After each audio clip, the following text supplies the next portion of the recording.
Tout le monde peut être un leader. Le leadership est un état d'esprit et une manière d'être.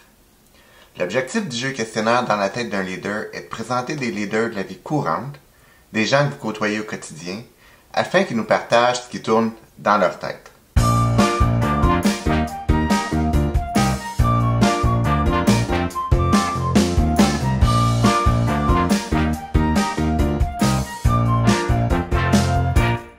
Alors, bonjour Marie, bienvenue au jeu questionnaire dans la tête d'un leader.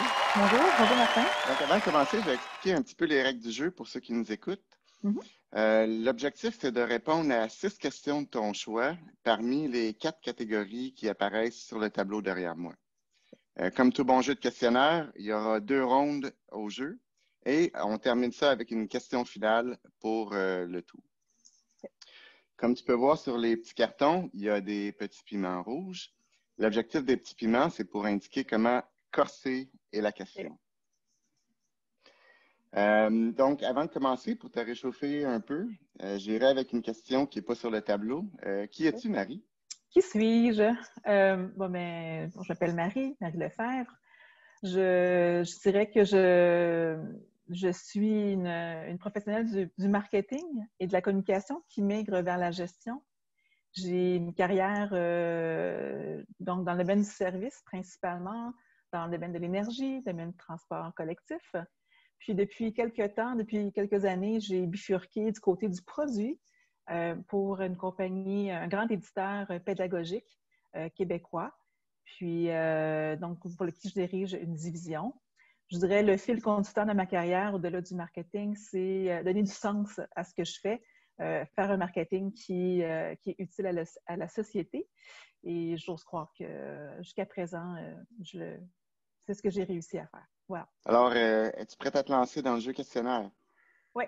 Je t'invite à choisir parmi les 4 catégories leadership, ça c'est personnel, mes trucs et les êtres humains. Et ensuite, tu me dis combien de piments tu es prête à commencer. Donc, leadership pour 1 piment. Quelle est la définition d'un bon leader? Un bon leader, c'est simple et pas simple à la fois comme question.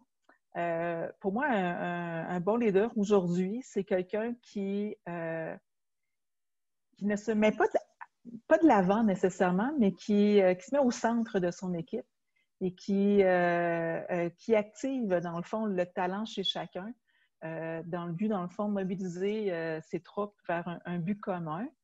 C'est aussi quelqu'un qui est capable d'admettre peut-être ses côtés plus vulnérables, ses peurs, ses angoisses peut-être à tout moment, et qui est aussi très empathique parce qu'on est plus que des professionnels ou des salariés, on est des êtres humains avec des vies bien remplies. Pour moi, les deux, c'est quelqu'un qui tient compte de ça aussi dans la façon qu'il mène ses troupes, qui travaille avec ses troupes vers un objectif commun. Les êtres humains, 2 piments.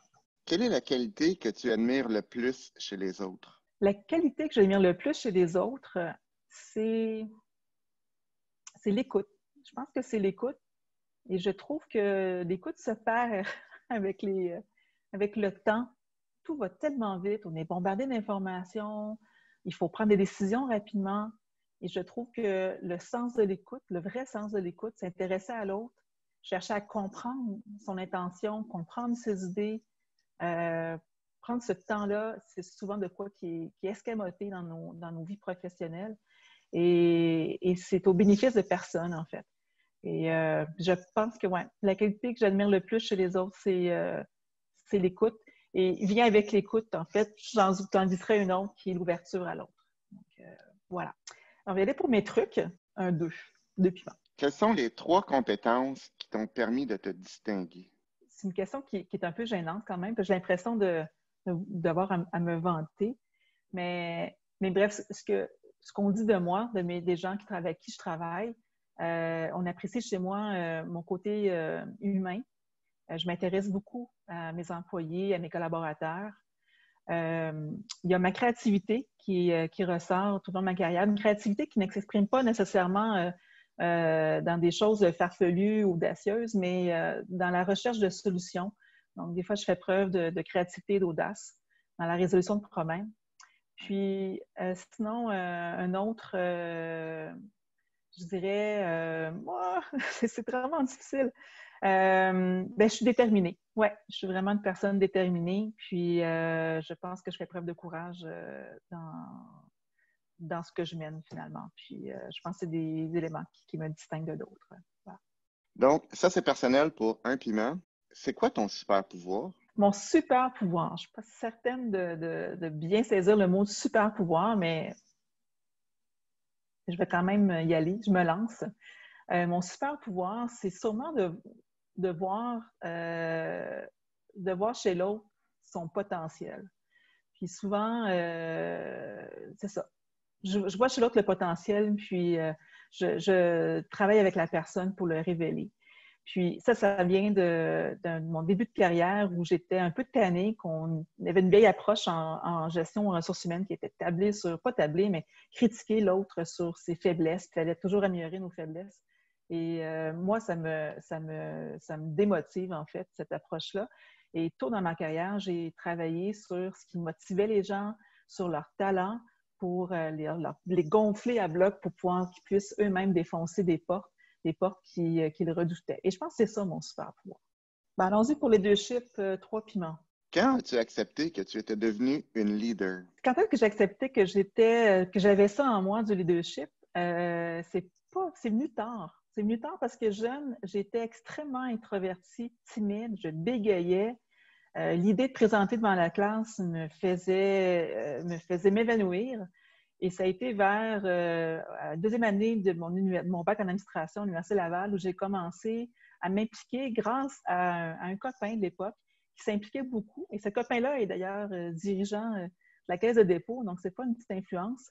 Mais j'ai commencé à m'impliquer dans les associations étudiantes jusqu'à devenir présidente de 2 associations et finir pour avoir le titre d'être celle qui représentait le mieux les étudiants de la faculté d'administration de l'Université Laval.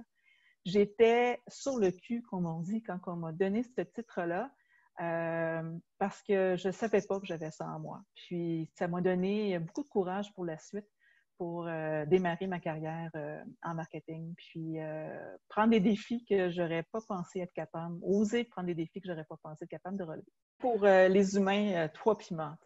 Lorsque tu penses aux gens qui t'énervent, qu'est-ce qu'ils ont en commun?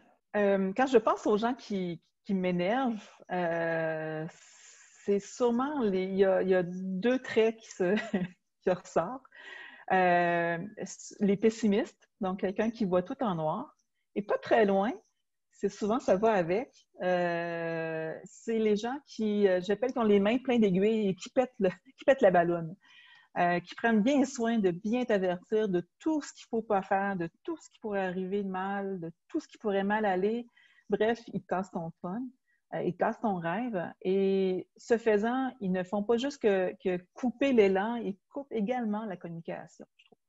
Donc ça, c'est des individus, il y en a partout, qui me demandent beaucoup d'énergie pour passer au-delà de mon exaspération.